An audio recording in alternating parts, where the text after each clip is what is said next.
कुछ कीजिए, अन्यथा पूरा वन ही जल जाएगा। मेरी सहायता कीजिए प्रभु।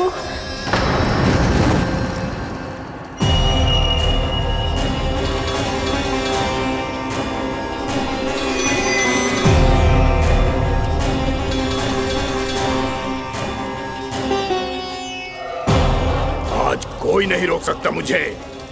आज इस वन का एक एक दिन का जला डालूंगा। मुझे भूल गए दावानल, मैं तुम्हें ऐसा करने की आज्ञा नहीं दूंगा।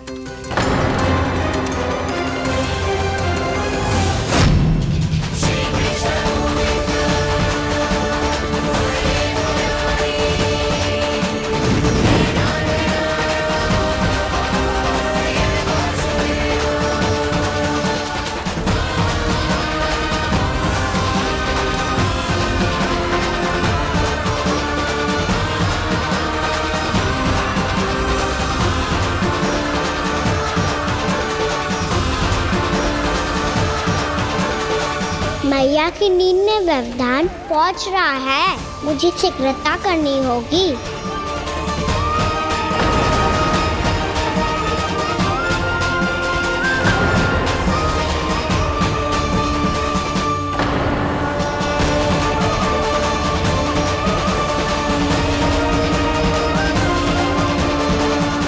कुछ ही समय पहले बुझती हुई चिंगारी से घबरा गया था, अब इतने विशाल दावानल को निगल गया।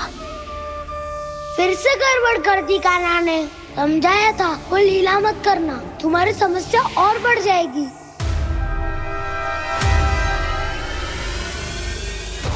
अब क्या करूं दाऊ?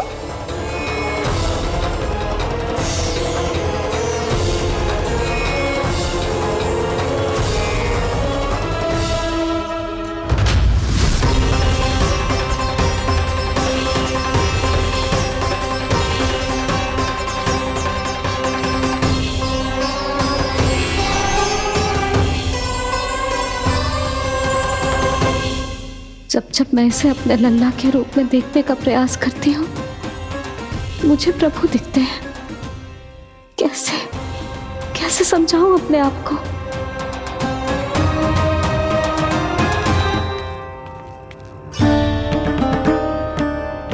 मैया मुझे पता है आपने कहा था अग्नि के साथ मत ही खेलना, पर अग्नि फैल रही थी। मुझे कछु ना कछु तो करना ही था मैया। क्यों प्रभु, क्यों छीन रहे हो एक मैया से उसकी ममता? मैं आपकी भक्त अवश्य हूँ, पर उसके साथ साथ आपकी मैया भी बने रहना चाहती हूँ। आपको एक मैया बनकर दुलारना चाहती हूँ, फटकारना चाहती हूँ, डांटना चाहती हूँ। तो फिर डांटो ना मैया, फटकार लगाओ, मुझे दंड दो। कैसे कान्हा? तुझे देखते ही मुझे अपने भगवान दिखाई देने लगते हैं।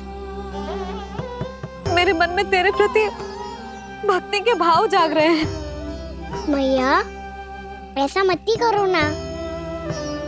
देखो मैं वही कान्हा हूँ जिसे आप लोरी सुना के सुलाती थी। वही कान्हा हूँ जिसे अपने हाथों से माखन खिलाती थी। मैं वही कान्हा हूँ मैया जो भूल करता था तो आपकी डांट भी खाता था और आपसे दंड भी पाता था।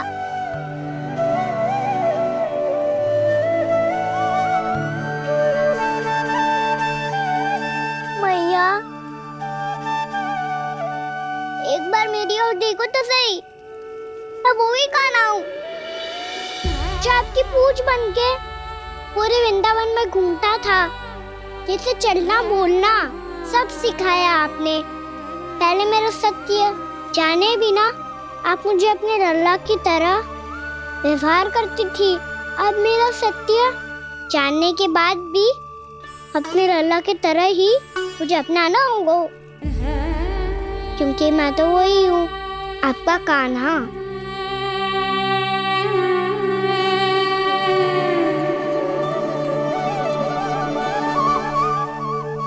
इतना प्यार करते हो तुम मुझसे? जब मैं तेरे भीतर भगवान का रूप देखती हूँ तो मैं भयभीत हो जाती हूँ कान्हा, ये सोच के कि तू मुझे छोड़ के तो ना चला जाएगा। कहीं गया भी तो सदैव आपके हृदय में ही रहूंगा। वही तो है मेरा असली निवास।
लल्ला शीघ्र पैक कर, घर पहुंचकर झाड़ू बुहारी भी करनी है।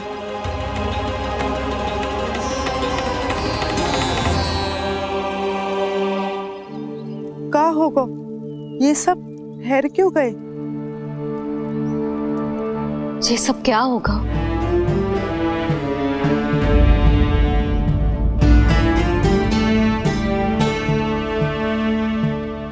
कल ही तो हम इस क्षेत्र की सुंदरता की प्रशंसा कर रहे थे ना, और आज कछु बचो है तो बस चिंगारियां, भस्म का ढेर और विनाश का दृश्य। चिंता क्यों करती हो भाभी? जिसने इस वन को, हम सबको जलने से बचाए हुए, वही से फिर से हरा भरा कर देगा।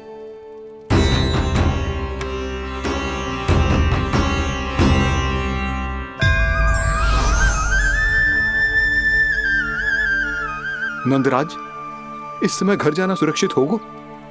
पूरा मार्ग जल गयो है। इन सुलगती चिंगारियों का ताप किसी बालक या वृद्ध के पांव में लग गो तो?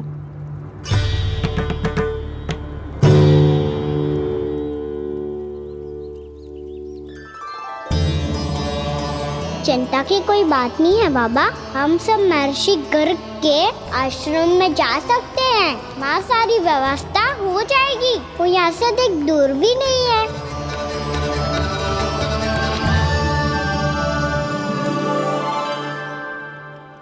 मुझे लगता है कि हम सबको ऋषि गर्ग के आश्रम जाना चाहिए। वहां चलकर कुछ समय उनकी सेवा करेंगे, और जैसे ही अग्नि शांत हो जाएगी और वृंदावन जाने को मार्ग सुरक्षित हो जाएगा, हम सब वापस लौट चलेंगे। अच्छा विचार है। वही महर्षि गर्ग जिन्होंने मेरा नामकरण करा था।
आज से तुम्हें सारा संसार जिस नाम से पहचानेगा वो नाम है कृष्ण। कृष्ण वो नाम है कृष्ण। कृष्ण वो नाम है कृष्ण। कृष्ण।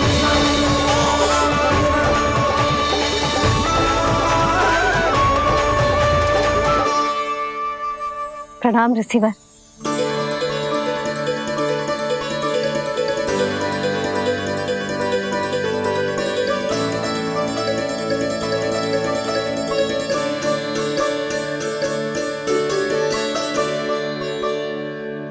रिसीवर, आपका स्वास्थ्य ठीक तो है ना? महर्षि को संभालो कान्हा, नहीं तो ये साष्टांग प्रणाम कर देंगे तुम्हें। और तब छोटी बा को तुम्हारे भगवान होने की स्मृति फिर से आ जाएगी।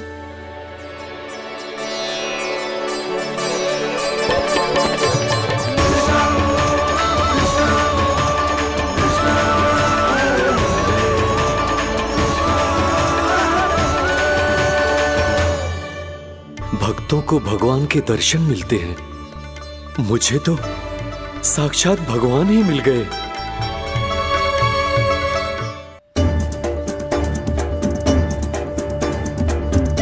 इस समय मैं भगवान नहीं, बस आपका शिष्य हूँ ऋषिवर। स्मरण रखिए, भगवान अपने भक्त के घर नहीं आए। आज एक पुत्र अपनी मैया के साथ एक महर्षि के आश्रम आया है।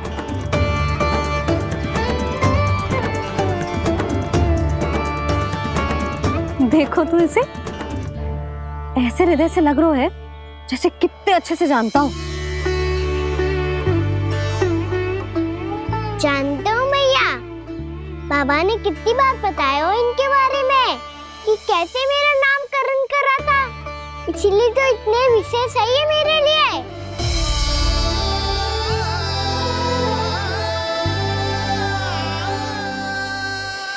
अच्छा ही है कि यशोदा जी भूल रही है कि इसका लल्ला स्वयं श्री नारायण का अवतार है। आप सभी का यहाँ आना बहुत ही प्रसन्नता की बात है। आप आए हैं अपनी इच्छा से, परंतु मेरी इच्छा के बिना जा नहीं पाएंगे। आपके साथ समय बिताने हैं महर्षि, इतनी शीघ्र यहाँ से जाएंगे भी ना?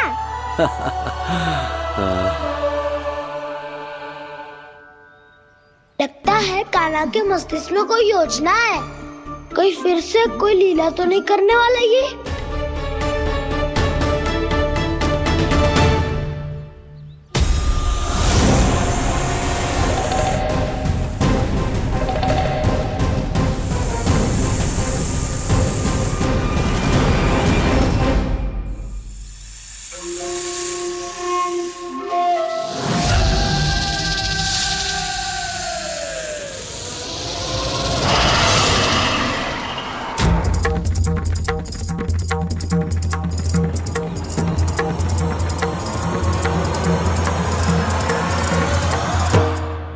क्या बात है कान्हा, अपने दाऊ को नहीं बताओगे?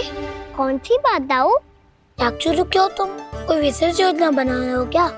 मैं कोई विशेष योजना कभी नहीं बताता दाऊ, जो होना होता है वो अपने आप हो जाता है। वैसे दाऊ, योजना बनाओ भी क्यों? आज कुछ विशेष थोड़ी ना है।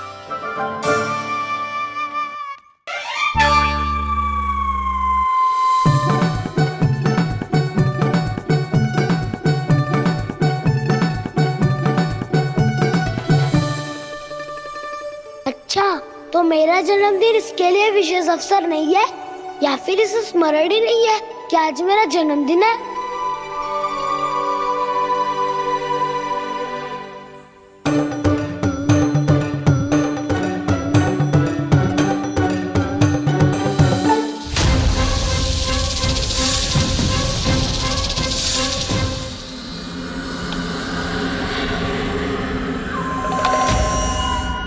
ओहो कान्हा, कितनी दूर फेंक दी, अब जाके लेके आनी पड़ेगी।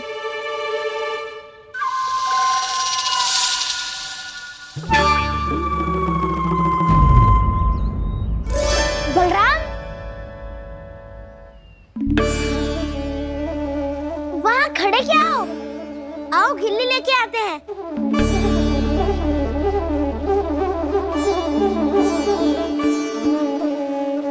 चलो भी।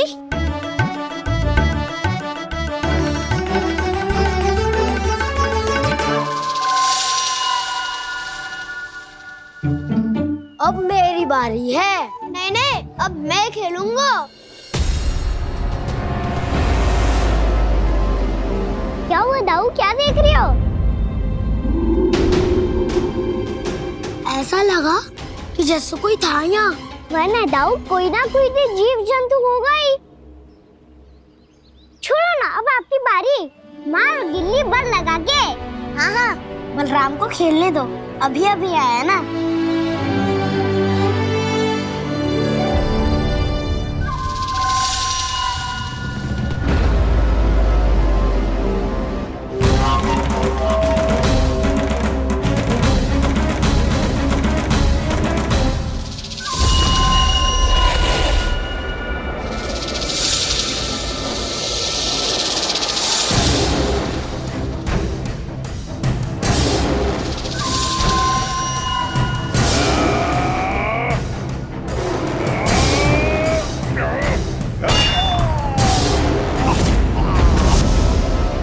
यही हत्या की थी ना उसने मेरे भाई बकासुर की। और वो सारे बालक बड़े चाव से देख रहे थे, प्रशंसा कर रहे थे उस मायावी की। मेरी बहन पूतना के हाथों से तो बच गए, किंतु अब मेरे क्रोध से, मेरे भीतर दहकती प्रतिशोध की अग्नि से अब ना तो वो बालक बचेंगे और ना ही वो विष्णु अवतार। और भूलना मत, महाराज ने क्या कहा था, सीधे सीधे उस मायावी का सामना नहीं करना है तुम्हें। वो बालक बहुत चतुर है।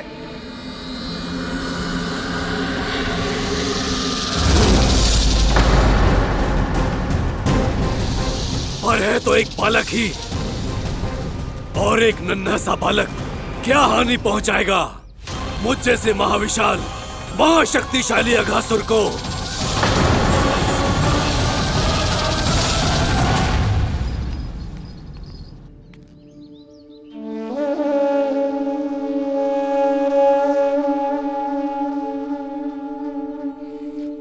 पता नहीं तेरी मैया क्या क्या सोच रही होगी।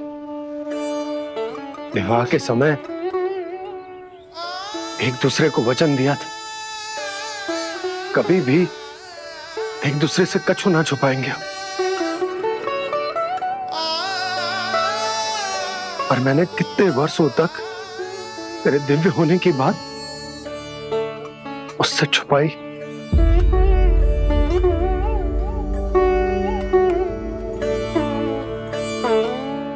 कान्हा, तुमने ही तो कही थी कि मैं तुम्हारा सत्य तुम्हारी मैया को ना बताऊं। फिर तुमने स्वयं ही उन्हें अपने सत्य के बारे में क्यों बताया?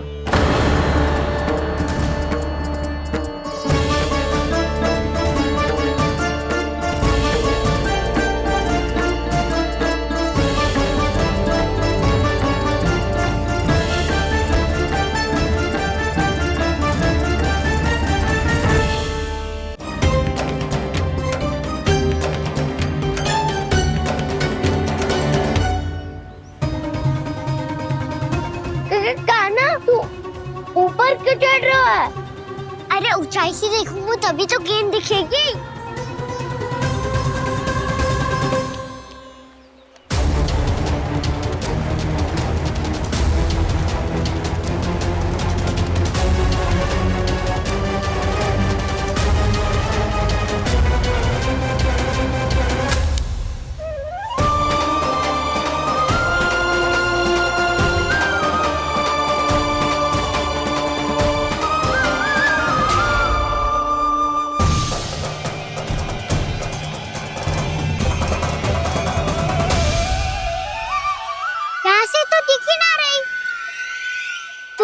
वहीं से फेंकी थी ना?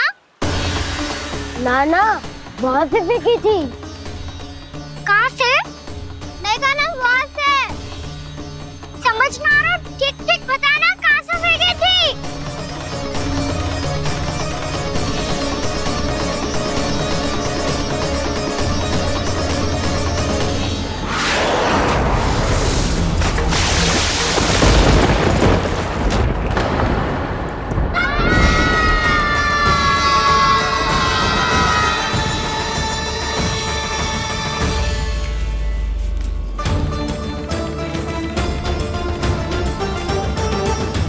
कालिया नाग के क्षेत्र में जाकर कोई भी जीवित वापस ना लौट सको।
ये क्या किया वाना ने? कालिया नाग तो उसे देखते ही निकल जाएगा।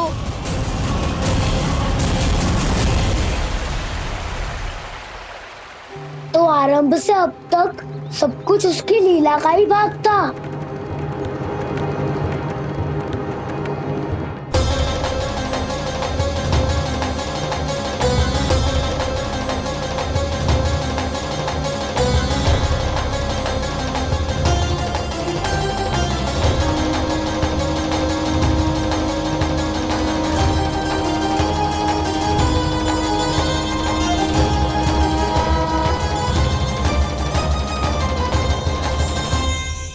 इतना सुंदर रूप, मन मोहने वाली मुस्कान, अद्भुत तेज और भगवान जैसी दिव्यता।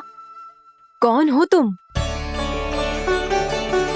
हाँ, तुम्हें देखकर तो हम सब सम्मोहित ही हो गए।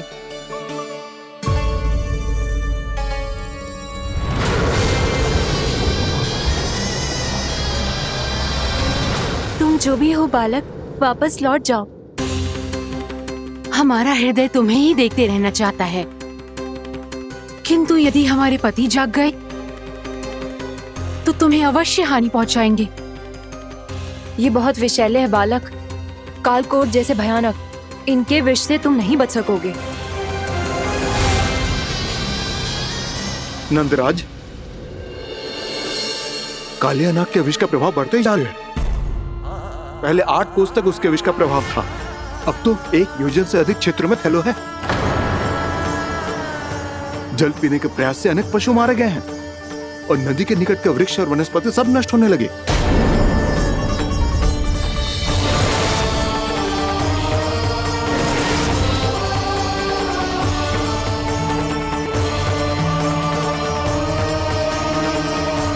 इनके विष की तीव्रता इतनी अधिक है बालक कि इनके संपर्क में आने वाले को तड़पने का भी अवसर नहीं मिलता।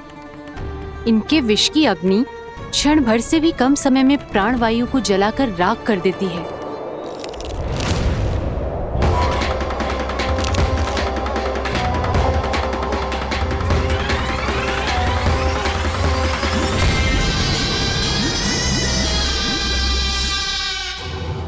तब तो समस्या और भी गंभीर हो जाएगी। मैंने तो सुनो है कि कालिया नाग कम से कम 2 योजन लंबा है, सैकड़ों फन है उसके।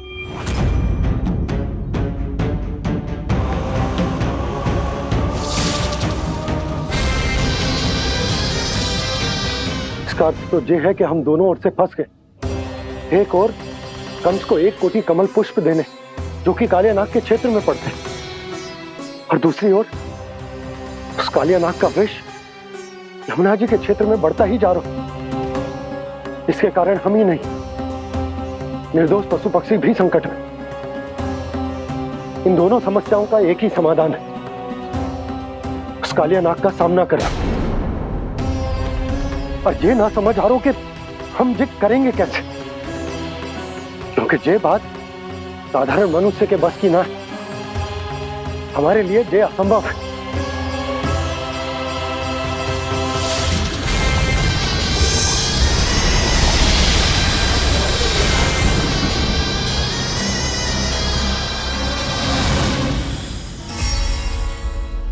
अब तो तुमने अपनी आंखों से भी देख लिया बालक, ये कितने विषैले हैं।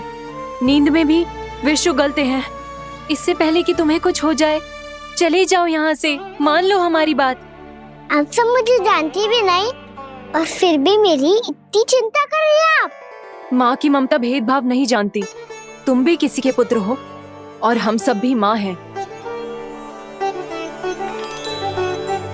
एक माँ को हर बालक में अपनी ही संतान दिखाई देती है, इसलिए हम तुमसे विनती करते हैं, वापस चले जाओ, बचा लो अपने प्राण। मेरी चिंता मत कीजिए, मुझे कुछ नहीं होगा। होगा, अनर्थ होगा यदि ये उठ गए तो।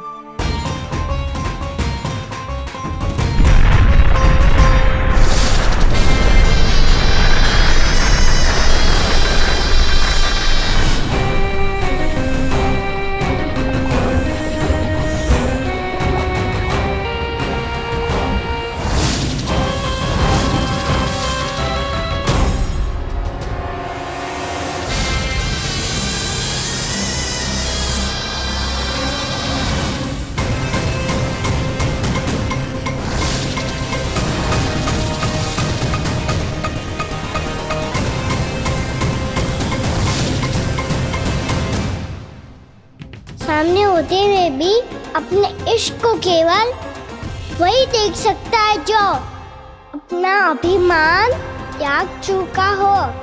पर पूर्व जन्म में मेरा भक्त होने के नाते मेरा सत्य स्वरूप देख पाने में मुझे इसकी सहायता करनी चाहिए।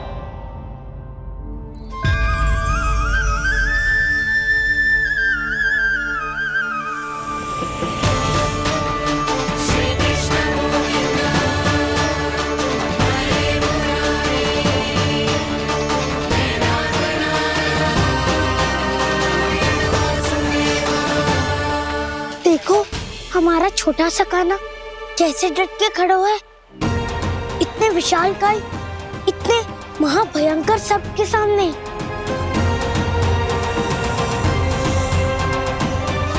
ये कोई भगवान नहीं है जो इसके सामने हाथ जोड़ रही हो तुम सब।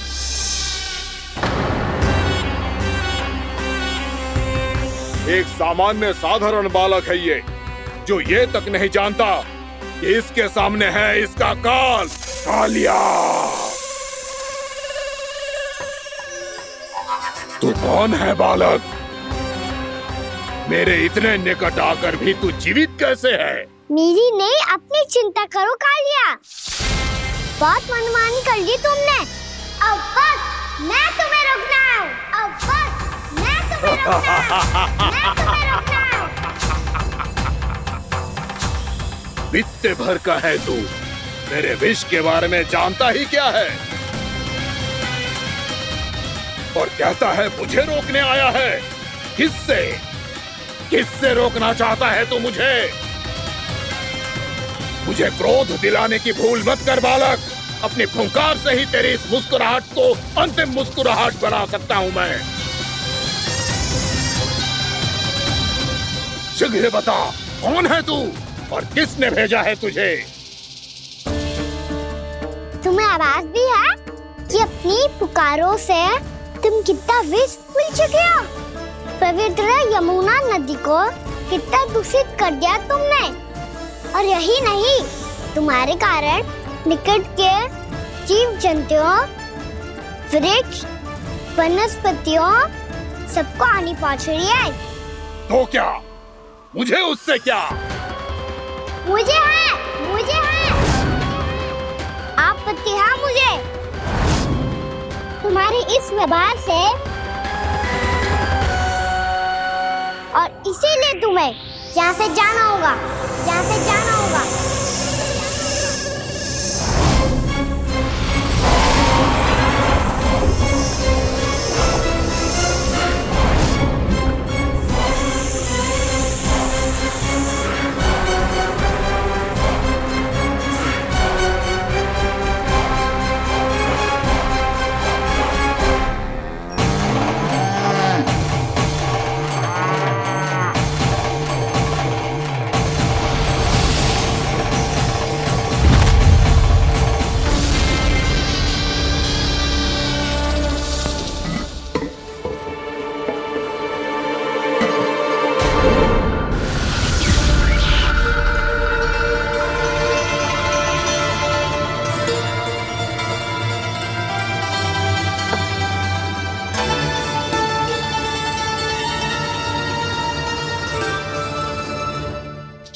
मुझे आदेश देने का साहस भी कैसे किया तूने? इस क्षेत्र को मैंने अपना राज्य बनाया है, मेरा परिवार रहता है यहाँ, और तू मुझे यहाँ से जाने के लिए कह रहा है? हाँ, क्योंकि तुम्हारे यहाँ रहने के कारण अन्य जीवों को हानि हो रही है और मैं ऐसा नहीं होने दे सकता। मैं तो बस वही कर रहा हूँ जो एक सर्प का स्वभाव है। विष फैलाना स्वाभाविक है मेरे लिए, इसलिए मुझे चुनौती मत दे बालक। चुनौती तो मैं दे चुका हूँ कालिया। अब तो बस तुम्हें स्वीकार करनी है।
मैं भी चेतावनी दे रहा हूँ, यहाँ से चले जाओ।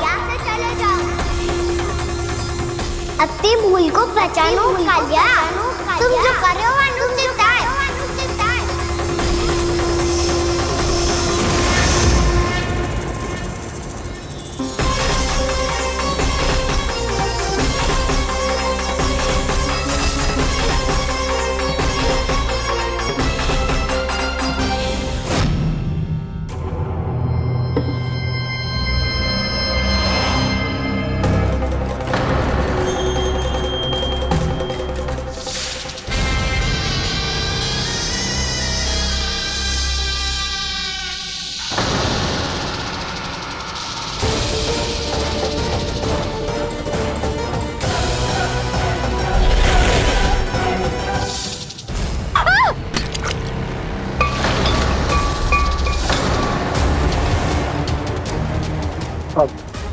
मैं आता हूँ।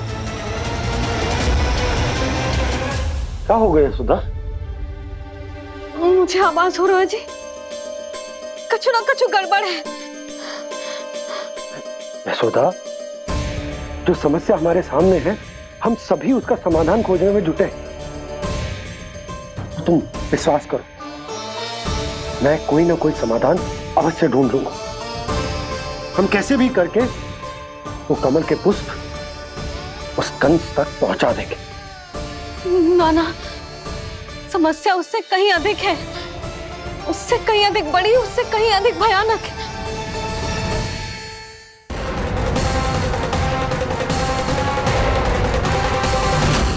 इसकी ये बूंद से ही सबके प्राण चले जाते हैं। इसने तो विष की धारियां फेंकी है खाना पे।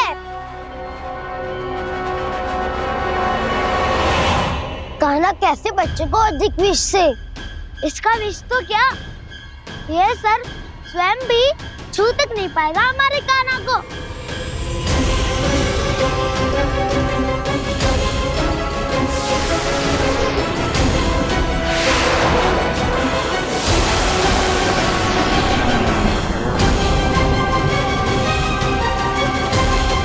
तुम्हारे सखा को, मेरे भाई को कोई हानि नहीं पहुंचा पाएगा। ये कान्हा का सत्य चाहे जो हो बलराम, पर अभी तो जो एक बालक ही है ना। देखो कैसे विष के कारण स्थिर हो गया है।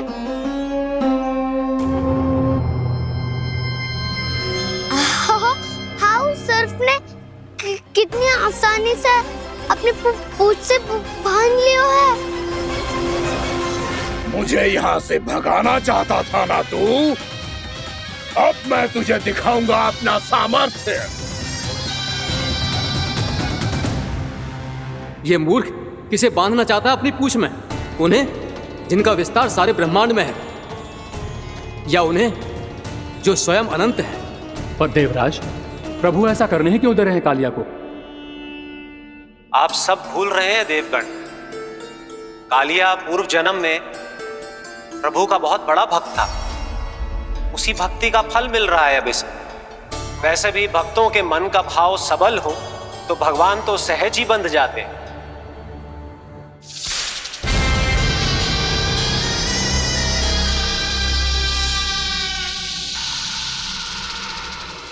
बलराम, तुमने ही तो कही थी कान्हा को कछु ना होगो।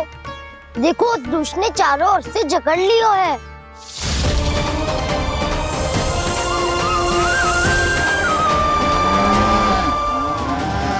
ये क्या कह रही हो तुम? जसोदा जी, क्या हुआ? घबरा क्यों रही हो आप? सुलक्षणा, मुझे आभास हो रहा है कुछ बहुत बड़ी अनहोनी हो गई है। नंदराज, नंदराज, नंदराज!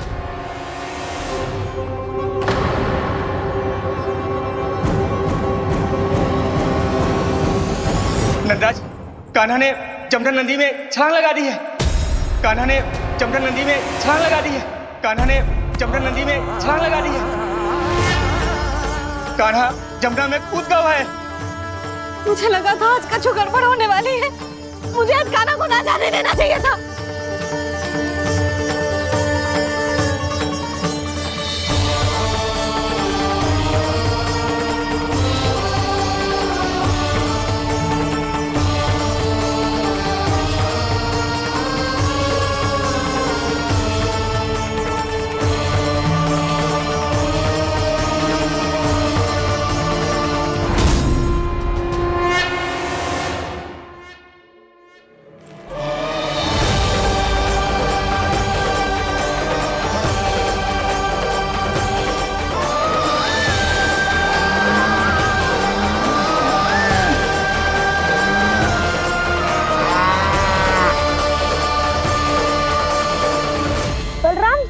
करो ना।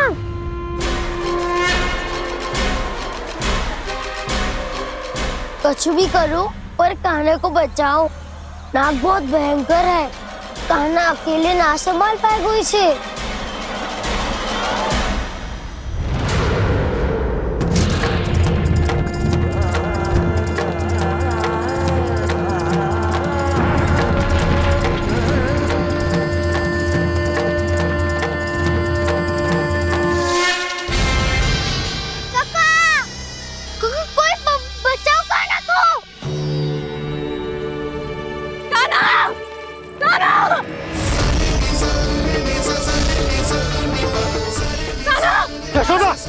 यशोदा रुको।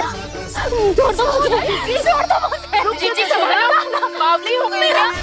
जीजी संभालो। कान्हा, कान्हा।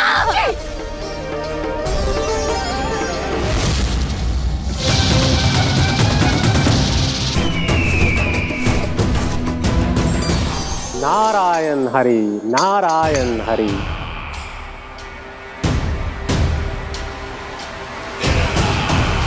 प्रणाम देवर्षि। किस योजना में कितना लाभ है और कितनी हानि, यह आंकलन करते करते थक गए होंगे मथुरा नरेश। देवर्षि, आज मेरा ध्यान कैसे आ गया आपको? आप तो सदैव ही मेरे ध्यान में रहते हैं महाराज कंस।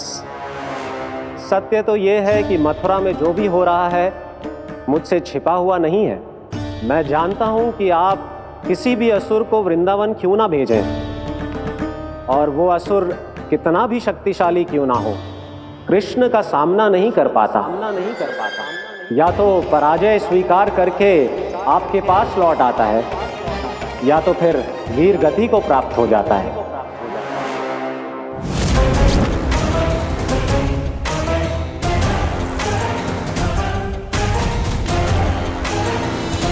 वाह, मुझे मेरी असफलताएं स्मरण कराने आए हैं।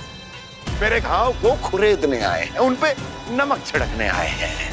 मित्र को शत्रु समझने की भूल मत कीजिए महाराज कंस।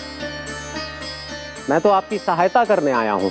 हाँ, और मेरी सहायता। कृष्ण विष्णु अवतार है। आप विष्णु के भक्त हैं। मैं हूं विष्णु द्रोही, फिर भी तो आपके आराध्य को हानि पहुंचाना चाहता है, उसकी सहायता करना चाहते हैं आप। क्या आप निश्चित रूप से कह सकते हैं कि आप ब्रह्मांड के सभी नियमों को अच्छी तरह समझते हैं? अवश्य। आपके लिए बस इतना ही जानना पर्याप्त होगा कि मैं जो कुछ भी कर रहा हूं उसके लिए मेरे व्यक्तिगत कारण हैं। मैं तो बस आपके हित में पिछली बार की तरह एक सुझाव लेके आया था, पर यदि आप मेरा सुझाव सुनना भी नहीं चाहते तो आपकी इच्छा। नारायण हरि, नारायण हरि। कारण चाहे जो हो, इनके पिछले सुझाव के कारण ही आज मेरे शत्रुओं की संख्या कम है। अन्यथा मैं देवकी के अन्य पुत्रों को भी जीवित छोड़ देता, और आज वो सब अपने भाई के साथ मिलकर उसकी शक्ति को अनेक गुना बढ़ा देते। ठहरिए देव ऋषि।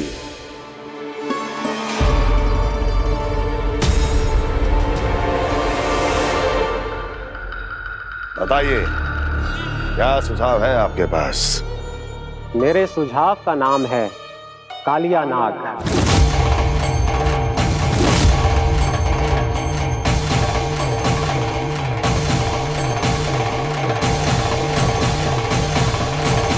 उसके विषय में मैं जानता हूं देवर्षि। तो समस्या यह है कि मैं स्वयं उससे मिलने नहीं जा सकता, उससे भेंट नहीं कर सकता। उस कृष्ण की हत्या के लिए उसको वृंदावन जाने के लिए तैयार नहीं कर सकता। तो मत जाइए उसके सामने, और ना उसे भेजिए कृष्ण के सामने। हर बार आप किसी न किसी असुर को अपने शत्रु के क्षेत्र में भेजते हैं, जहां शत्रु उसका सामना करने के लिए पूरी तरह से तैयार होता है और आपका असुर मारा जाता है। इस बार शत्रु को युद्ध स्थल चुनने का अवसर मत दीजिए महाराज। इस बार योजना का जाल ऐसे बुनिए कि कृष्ण स्वयं उसके पास जाने के लिए विवश हो जाए। कालिया नाग स्वयं काल है, मृत्यु का दूसरा नाम है। उसके विष का उपयोग अपने लाभ के लिए कीजिए महाराज। वैसे कालिया के विष की अधिकता का अनुमान तो होगा ही आपको।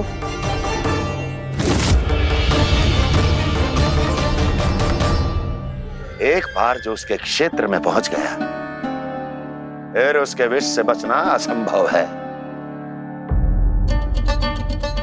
उचित सुझाव है देवर्षि, उचित सुझाव है।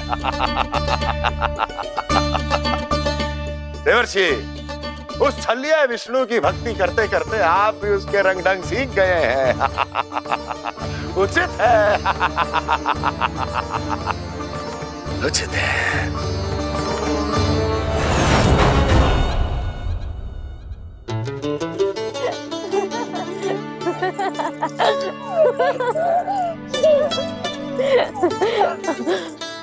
बस बस, बहुत आनंद ले लियो लला। बस अब दूध पी ले। ठहर ठहर, गर्म है। जी ले ले।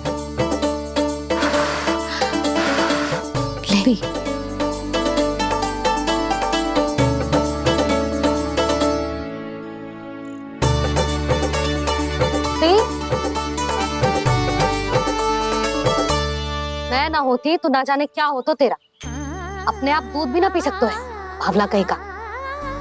आपकी इस प्रेम के लिए तो मैं धरती पे आया हूँ मैया। मैं भी यही सोच रहा हूँ यशोदा, कि तुम ना होती तो मेरा क्या होता। इसी बात पे थोड़ा दूध और कजू खाने को दे दो। अरे मैं तो भूल ही गई। तनिक ठहर जाओ जी, जी दूध पी लेना तो आपके लिए भी कछु ले आती हूँ।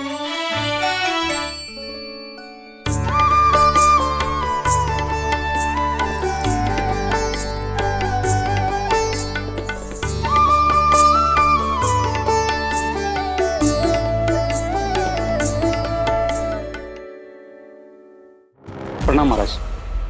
आपकी आज्ञा के अनुसार बिल्कुल वैसा ही पत्र तैयार किया है जैसा आप चाहते थे।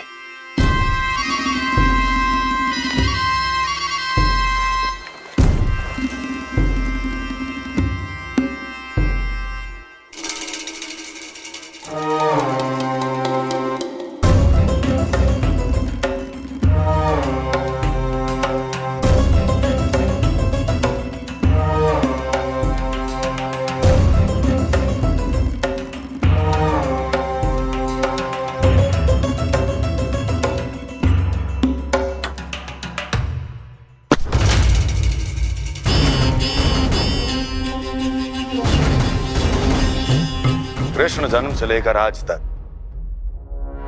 ये मेरी सबसे महत्वपूर्ण योजना है। इसका सफल होना निश्चित है दूत,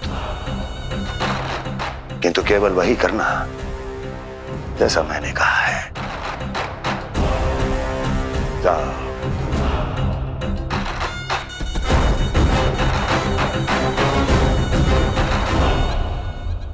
कान्हा,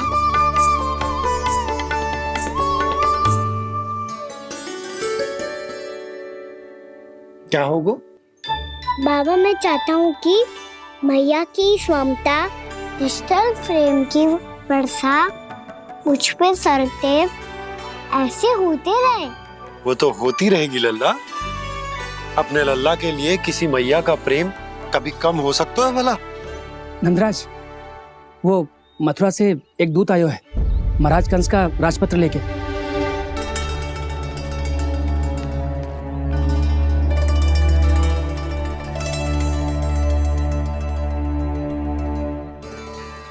कान्हा, अब क्या करने वाला है? तेरे बाबा कहाँ गए? हाँ? कंस मामा का खेल आरंभ हो गया है, पर मैया वो सब सुनेगी तो व्यर्थी चिंतित हो जाएगी। बस थोड़ा बाहर गया मैया, कछु खाइए से। बाहर इस समय? मैया, क्या होगा? मैया देखो ना, पीठ पे कछु हो रहा है। मेरा हाथ ना पकड़ो, आप करो ना। यहाँ? क्षमा करना मैया, पर अभी बाबा को ही संभालने दो ये सब। कहिए, क्या संदेश लाए हैं आप? नहीं नंदराज, नहीं। महाराज कंस का आदेश है कि ये संदेश सभी गांव वालों के साथ ही पढ़ा जाए। ठीक है, मैं गांव वालों के सामने पढ़ दूंगा, पर मुझे तो दीजिए पढ़ने के लिए। महाराज की आज्ञा का पालन करना आपके लिए भी आवश्यक है नंदराज। सभी गांव वासियों की सभा बुलाइए। बंसी, सभी गांव वालों की सभा बुलाओ। राजपत्र में ऐसा क्या संदेश भेजो है कंस ने? अब मेरे पत्र को पढ़कर सब भौचक्के रह जाएंगे। और वो कृष्ण, उस कृष्ण के पांव के नीचे से तो भूमि खिसक जाएगी, आकाश फट पड़ेगा, बिजलियां गिर जाएंगी। प्राप्ति, ओ प्राप्ति, कंस का पत्र। स्वयं को बहुत अधिक शक्तिशाली समझता है ना वो। अब देखता हूं कैसे वो इस महासंकट का सामना करता है। वो कृष्ण, वो अपनी मृत्यु स्वयं चुनेगा या मृत्यु की वेदी पर चढ़ा देगा प्रिय वृंदावन वासियों को।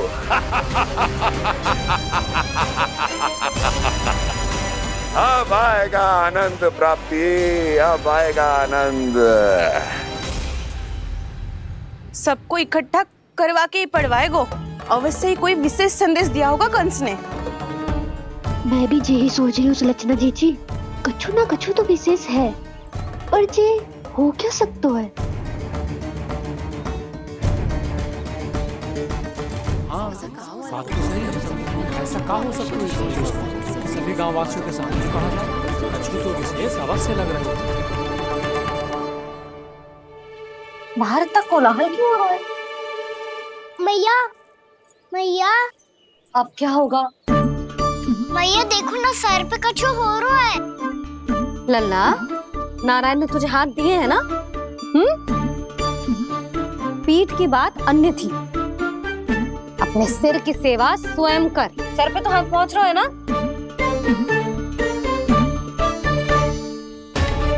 मैया सुनो ना, मैया देखो ना, तीव्र कर कछु हो रहा है। मैया देखो ना, तीव्र कछु हो रहा है।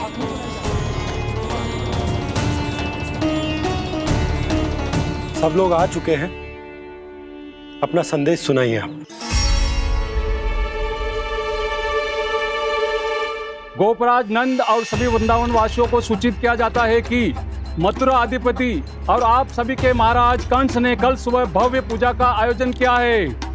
इसके लिए राज्य को वृंदावन के क्षेत्र के निकट यमुना नदी के मध्य में खिलने वाले 1 कोटि कमल के पुष्पों की आवश्यकता है।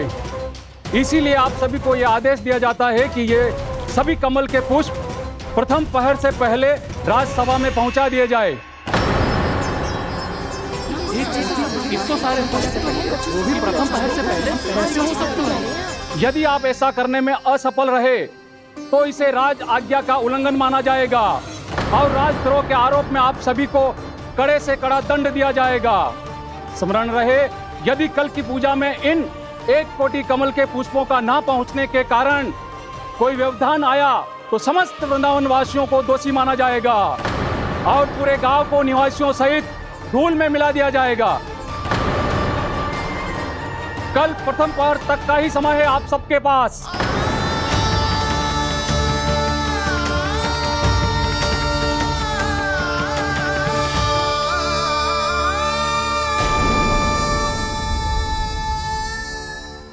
एक कोटि कमल पुष्प, वो भी कल प्रथम प्रहर में? ऐसे कैसे संभव है? और कोई साधारण पुष्प ना, यमुना नदी के मध्य खिलने वाले विशेष कमल के फूल चाहिए उन्हें। लेकिन यमुना नदी में तो कालिया नाग ने विष घोल के रखा है, तो फिर कैसे हो पाएगा? यह संभव है। हमारी मृत्यु का संदेश भेजा राजा कंस ने। सदैव की भांति इस समस्या पर भी गांव के बड़े ही विचार करेंगे। बालकों का यहाँ होना उचित ना है।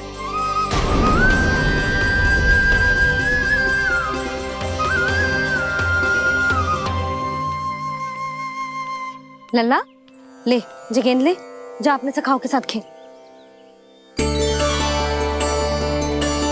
सुबह उज्जवल, मधुमंगल वसंता, देखो भैया ने क्या दिया है। चलो खेलें, बहुत आनंद आएगा आज।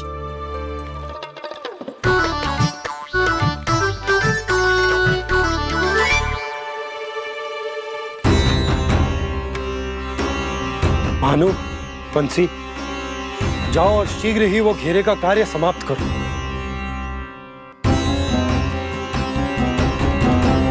पर कछु ना कछु तो करना पड़ेगा ना। पर हम कर ही क्या सकते हैं? पुष्प लाने को और कोई उपाय है भी तो ना। मैं चला जाऊंगा जमुना जी में। वैसे भी मेरे जीवन के कितने दिन शेष बचे हैं। गांव के लिए, समाज के लिए कुछ करके मरूं, तभी तो शांति मिलेगी। ना काका, यदि आप उस विषैले जल में छलांग लगा भी दोगे, किंतु 1 कोटि कमल पुष्प एकत्रित कर पाना आपके लिए संभव ना है। इससे अच्छा है कि मैं चला जाऊं। यदि मैं मर भी गया तो मेरे पीछे रोने वाला कोई ना है। किसी को कहीं जाने की आवश्यकता ना है। गोप नरेश होने के नाते ये मेरा कर्तव्य है कि मैं आप सबकी रक्षा करूं। नंदराज, आपको जाना है तो जाओ। हरिया, काका, भैया सब चले जाओ। लेकिन आपको पता है वहाँ का जल कितना विषैला है। आप लोग एक क्षण भी जीवित नहीं रह पाओगे। फिर कैसे इकट्ठा करेंगे 1 कोटि कमल पुष्प? आप बात तो सही कह रही हैं शांति। उस दुष्ट कंस ने ऐसी मांग रख के हम सबको फंसा दिया।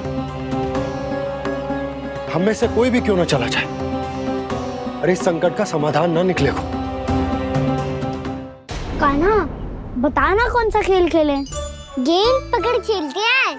पर एक बात सुन लो सब, कोई भी तीव्र गति से ना फेंकेगा गेंद को। भैया ने फ्रेम बनाई है मेरे लिए। सब तैयार हो? हाँ।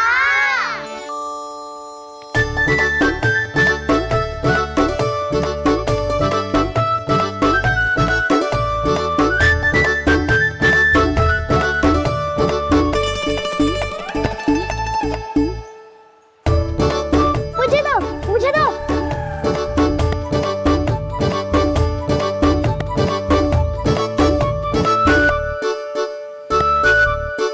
मुझे दो, मुझे दो।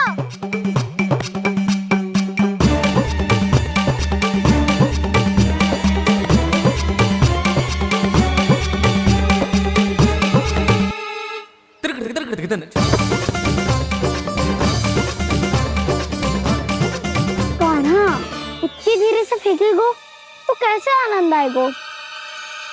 थोड़ा बल लगा के फेंक। हाँ कान्हा, हम अभी बड़े हो गए हैं, तू अब भी छोटे बालकों की तरह फेंक रहा है।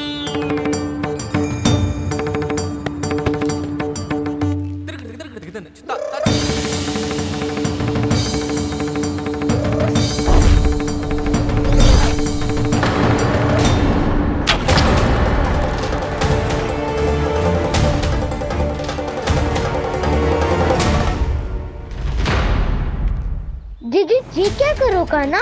गेंद तो डूब गई।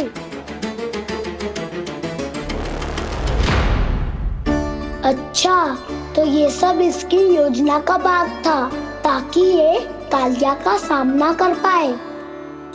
तुम सबने तो कही थी तीव्र गति से फेंको। देखो फिकवा दी ना मेरी गेम। मुझसे नदी में। अब मुझे जाके लानी पड़ेगी। रुक जा कान्हा, रुक जा कान्हा। जी क्या बोल रहे थे कान्हा? इसमें तो बहुत संकट है। कोई भी संकट मेरी मैया का उपहार खोने से बड़ा ना है। बहुत प्रेम से बना के उन्होंने दी थी। हे नारायण, कोई उपाय समझ में ना आ रहा है। मैया, अब कैसे करेंगे हम अपने गांव की रक्षा? कीड़े पड़ेंगे उस दुष्ट को। यदि उसके कारण किसी के प्राण चले गए तो कौन सा फल मिलेगा उसे इस पूजा का? तुम सही कह रही हो यशोदा। और हमारे पास कोई और दूसरा विकल्प भी तो ना है। यदि हमने मथुरा की राज आज्ञा का पालन ना किया तो इसका दुष्परिणाम पूरे गांव को भुगतना पड़ेगा।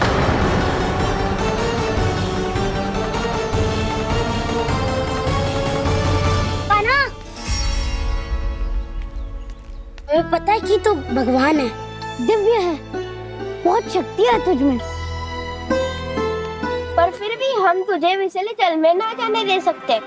कुछ होगा तो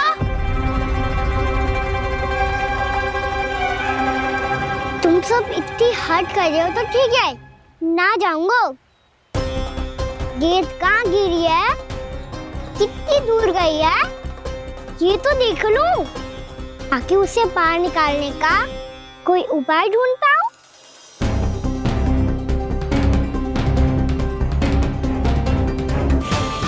हाँ।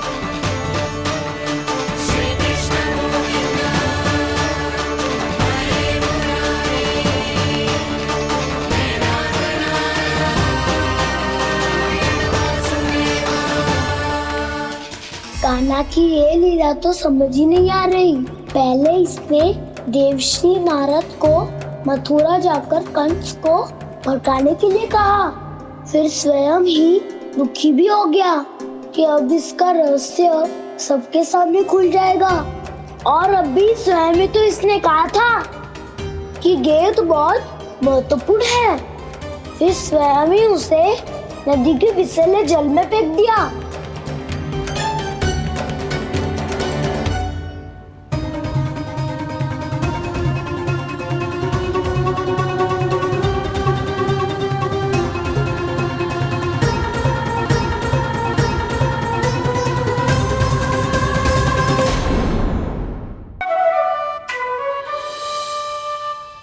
जब से कान्हा का जन्म हुआ है ना, मैं तब से देख रही हूँ, तब से हम पे कोई भी संकट आती है ना तो अचानक से कोई अपरिचित हमारी सहायता करने आ जाते हैं।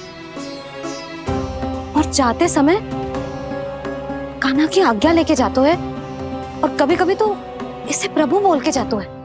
बाबा संभालो। यशोदा, इस जानकी को चढ़ो है और विचित्र विचार तुम्हारे मन में है। अरे सब जानते हैं कि हमारा परिवार राजसी, तुम्हें पता ना चलता होगा, पर हमारे कान्हा को सब राजकुमार ही समझते हैं देखकर।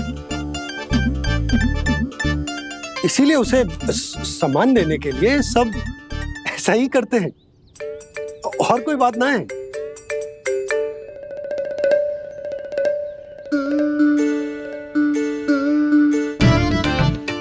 अब जे मेरे लल्ला को ऐसे क्यों घूर रहे हैं?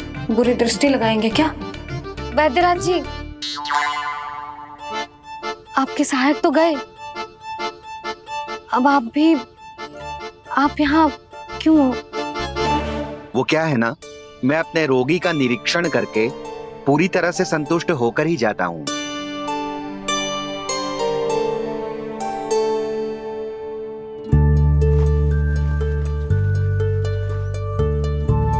हाँ, संकेत तो अच्छे हैं, कल सुबह तक बिल्कुल ठीक हो जाएगी। धन्यवाद वैद्य जी।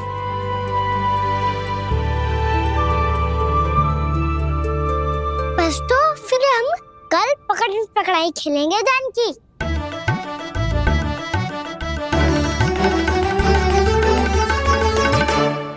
भानु, बंसी, जाकर उस क्षेत्र के चारों ओर बाढ़ बनवा दो और वहां सूचना पट्ट भी लगा देना, ताकि जानकी के साथ जो हुआ है वो किसी और के साथ ना हो। शीघ्र जाओ। जी ठीक है।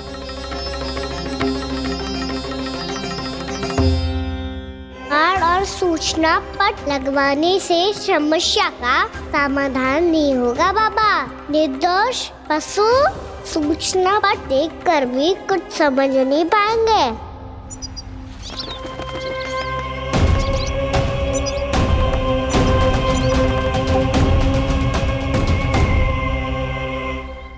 तो तुम्हारे कहने का अर्थ यह है कि व्योमासुर मारा जा चुका है और वो बालक अब भी जीवित है। हाँ महाराज, मैंने गोप बालकों को कहते सुना था कि कृष्ण ने छलिया को मोक्ष दे दिया है, पर वृंदावन सुरक्षित नहीं है महाराज। वो एक बहुत बड़ी समस्या से जूझ रहे हैं। कैसी समस्या? गांव के निकट क्षेत्र में किसी विषैले सर्प का निवास है। उसके विष का प्रभाव इतना भयानक है महाराज, जैसे विष ना हो, स्वयं हलाहल हो। मेरी कोई भी औषधि रोगी का उपचार नहीं कर पा रही थी। निकट के क्षेत्र में कहाँ है वो सर्प? गोप मानते हैं कि वो सर्प गांव के निकट यमुना नदी के जल में रहता है। मुझे तो लगता है महाराज, ये कालिया नाग की कथा कोई किंवदंती या लोक श्रुति नहीं, एक सच्चाई है, एक विशैली सच्चाई।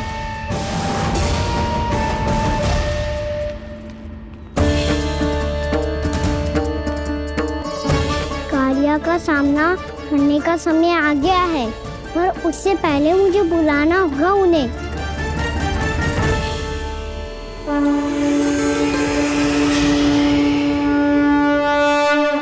संसार के दारुण भय का नाश करने वाले, सभी कष्टों का हरण करने वाले, विश्व का समस्त ऐश्वर्य प्रदान करने वाले, कमल जैसे लोचन, मुख और चरणों वाले आजानुभुज श्री राम को मैं बार बार नमस्कार करता हूँ।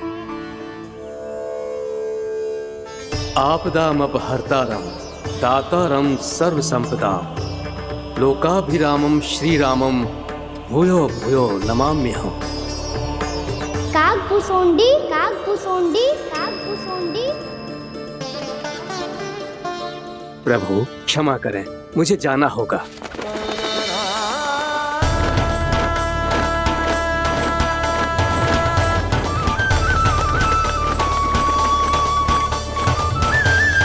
प्रणाम प्रभु। अनेक बार मैं आपके दर्शनों के लिए आया प्रभु। कभी नंद भवन के झरोखों से आपके दर्शन करके चला जाता था, तो कभी दूर किसी वृक्ष की आड़ से आपको निहार लिया करता था। आज आपने स्वयं मुझे बुलाकर धन्य कर दिया प्रभु।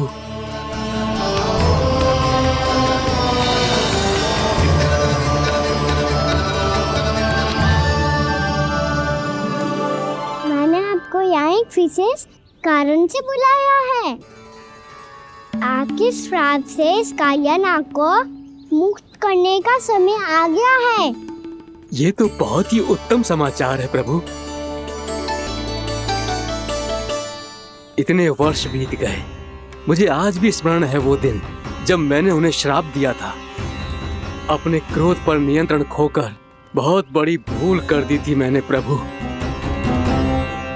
बीती हुई घटनाओं पर दुखी होके कोई लाभ नहीं है।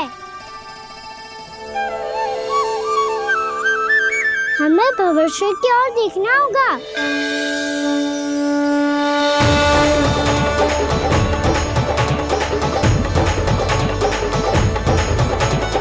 आदेश कीजिए प्रभु, क्या आज्ञा है आपकी?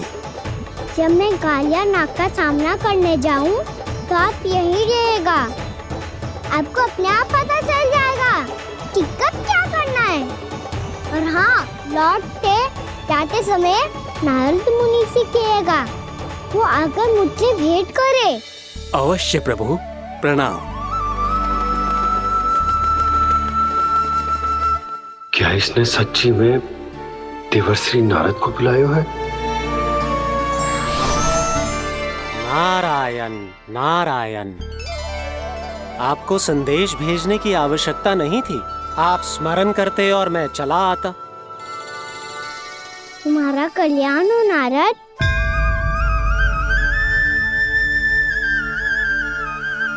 मैंने तुम्हें एक विशेष कार्य के लिए बुलाया है। आज्ञा दीजिए प्रभु। तुम्हें एक बार फिर कंस से भेंट करनी होगी। विचार कीजिए महाराज, क्या आप बिना किसी शंका के कह सकते हैं कि कौन सी पंखुड़ी पहली है और कौन सी 8वीं? उस दुष्ट से भेंट करना स्वयं कीचड़ में उतरने के समान है प्रभु। कमल पुष्प प्राप्त करना हो तो कीचड़ में उतरना पड़ता है नारद। आपका आदेश तो मैं स्वप्न में भी नहीं टाल सकता प्रभु। कंस कालिया नाग के बारे में जान गया है, पर वो उसका सामना करने का साहस नहीं कर पाएगा।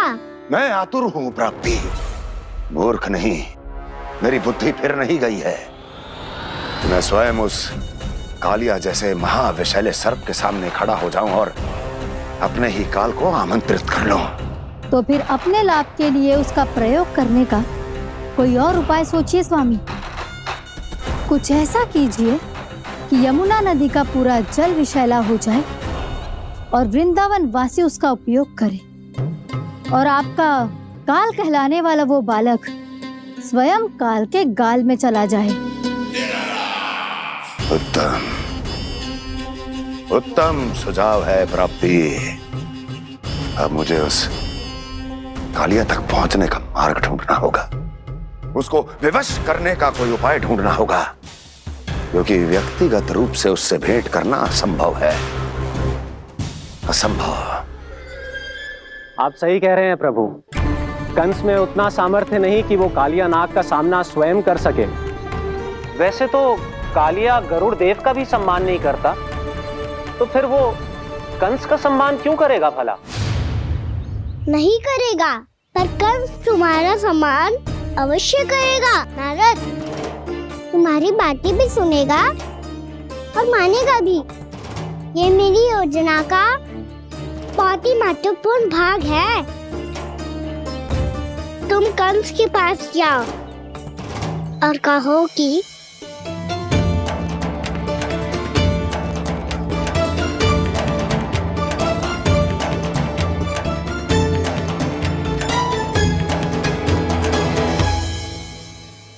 संतान अपने माता पिता को तीर्थ का सौभाग्य दिलाती, और मेरा लल्ला कितना महान कि उसने हमारे घर को ही तीर्थ बना दिया। ऐसा तीर्थ जहां मेरी आंखों के सामने भक्त और भगवान का मिलन हो रहा है। जो आज्ञा प्रभु।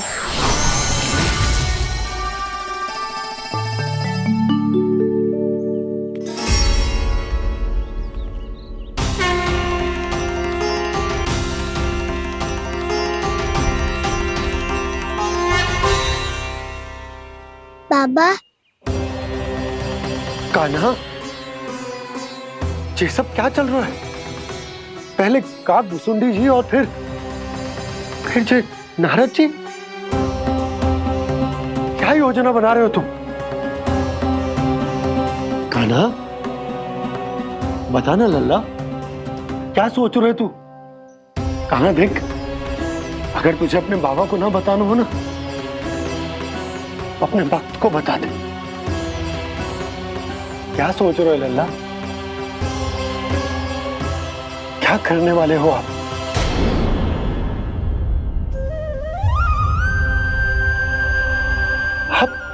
आप इतने दुखी क्यों हो? कान्हा, कान्हा, क्या होगा? क्योंकि मुझे आभास हो गया है बाबा, समय आने वाला है। कौन सा समय आने वाला है लल्ला? शीघ्र ही सब कुछ बदलने वाला है। भैया को मेरा सत्य पता चल जाएगा बाबा।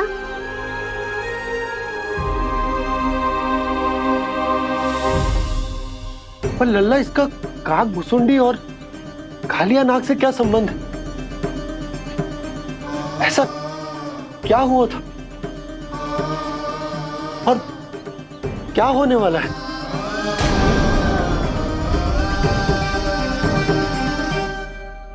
जो होने वाला है बाबा, उसका संबंध उससे है जो सैकड़ों वर्ष पहले हुआ था। महर्षि भृगु के एक वंशज थे वेद शिरोमणि, जो विंध्याचल की पहाड़ियों में साधना कर रहे थे। तभी वहाँ अश्वशिरा नाम के एक दूसरे मुनि आमंत्रण के बिना ही आ गए। कितना सुंदर और शांतिपूर्ण आश्रम है। यहाँ प्रभु की साधना करने में बहुत आनंद आएगा। शीघ्र ही अश्वशिरा मुनि उपस्थिति के कारण होने वाले व्यवधान से बाध्य होकर वेद शिरोमणि ने अपनी आंखें खोली। कौन हो तुम और यहाँ क्या कर रहे हो? आपके आश्रम में बहुत शांति है मुनिवर। साधना करने के लिए बहुत ही उत्तम स्थान है ये। मैं चाहता हूँ कि मैं भी यहाँ। आप यहाँ साधना करना चाहते हैं, लेकिन इतना भी नहीं जानते कि किसी के आश्रम में प्रवेश करने से पहले उसकी आज्ञा लेनी चाहिए। आप ये भी नहीं जानते कि यदि कोई यज्ञ कर रहा हो तो बिना अनुमति के वहाँ प्रवेश करने से उसकी यज्ञ साधना भंग हो सकती है। आप क्या साधना करेंगे मुनि? आप तो साधना के योग्य ही नहीं हैं। इतना अपमान! एक मुनि के मुख से इतने कड़वे शब्द शोभा नहीं देते। मैं तुम्हें श्राप देता हूँ, जितनी विषैली तुम्हारी जिह्वा है उतने ही विषैले सर्प बन जाओ तुम। और ऐसा सर्प जो सांस भी ले तो निकट का वातावरण दूषित हो जाए। तुम्हारे इस दुस्साहस के लिए मैं तुम्हें श्राप देता हूँ कि तुम अभी इसी क्षण कौवा बन जाओ, और ऐसा कौवा जो कांव कांव करके अनर्गल प्रलाप करता रहे।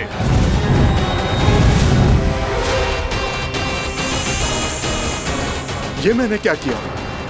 ये मैंने क्या किया?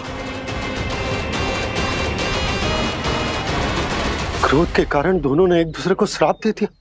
पर दोनों ही मेरे भक्त हैं, और भगवान होकर मैं अपने भक्तों को इतनी कठिनाई में कैसे देख सकता था।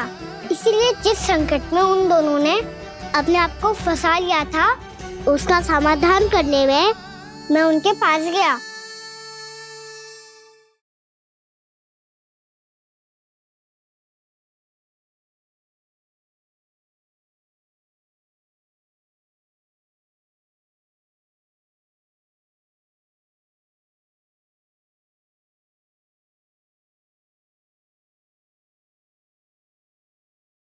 तंग करे मैया को खिंचाए, खेले रूठे मनाए।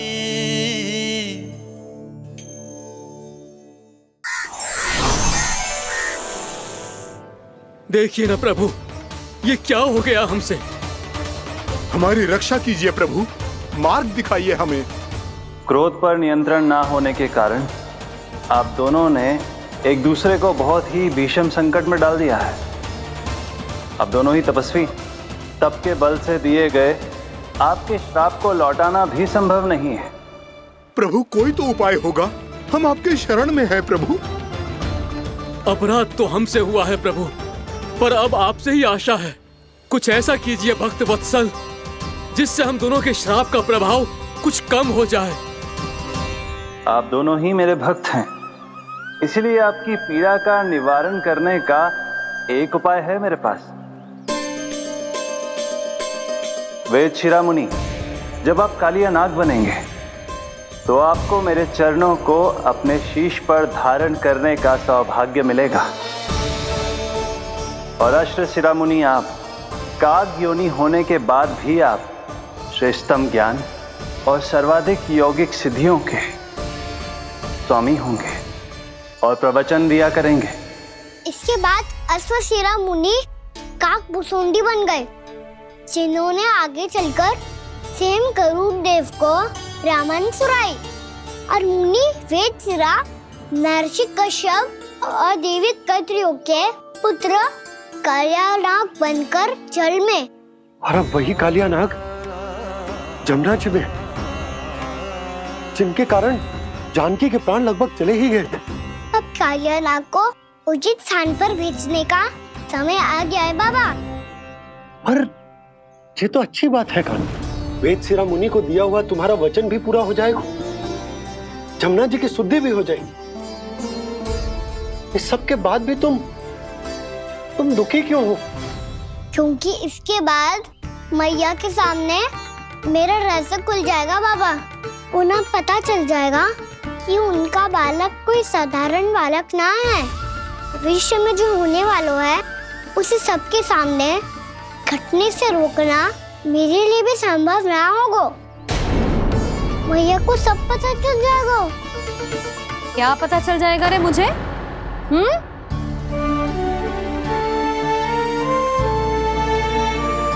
यही कि सबसे अधिक प्रेम मैं आपसे ही करता हूँ। अब बस भी कर, चलो भोजन के लिए बुलाने आई थी तुम दोनों को। भूखा थोड़े ना रहने दूंगी अपने लल्ला को, मेरा लल्ला दुर्बल हो जाएगा ना। आप खिलाओगे तो ही खाऊंगा। हाँ ठीक है, मैं ही खिलाऊंगी। अब चल, आओ जी चल।